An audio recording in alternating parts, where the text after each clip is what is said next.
Bismillahirrahmanirrahim. Assalamualaikum warahmatullahi wabarakatuh. Saya Widat Amani binti Romzi, Kompometri 080668 dari Diploma Syariah semester 3.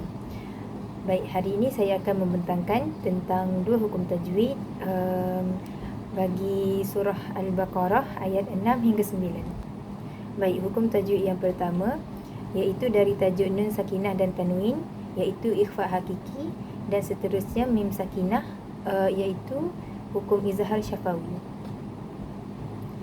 Ikhfa hakiki dari bahasa bermaksud tersembunyi atau samar. Dari istilahnya membaca huruf nun sakinah atau tanwin dengan bacaan antara izhar dan idgham tanpa tasyrik disertai dengan gunnah, iaitu dengung pada huruf yang pertama. Huruf-huruf ikhfa mempunyai 15, iaitu ta, qaf, fa, jim, dal, za, zai, sin, shin, sad, dad, ta, za dan kaf. Baik, cara bacaannya membaca huruf nun sakinah atau tanwin secara samar antara izhar dan idgham disertai dengan dengung 2 harakat. Kita tengok contoh ikhfa hakiki dari ayat 6. A'anzartahum, iaitu apabila nun sakinah bertemu dengan za dalam satu kalimah. Seterusnya daripada ayat 9, anfusahum,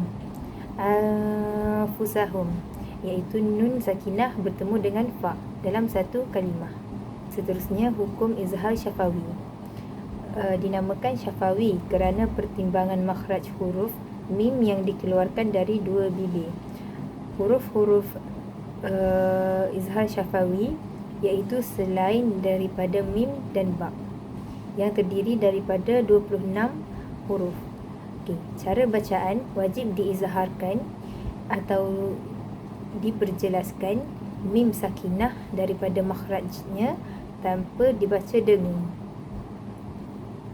Contoh izhar syafawi dari ayat 6, tunzirhum la yu'minun.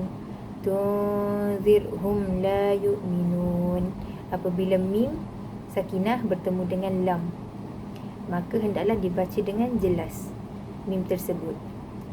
Seterusnya contoh daripada ayat 7, absarihim ghishawah.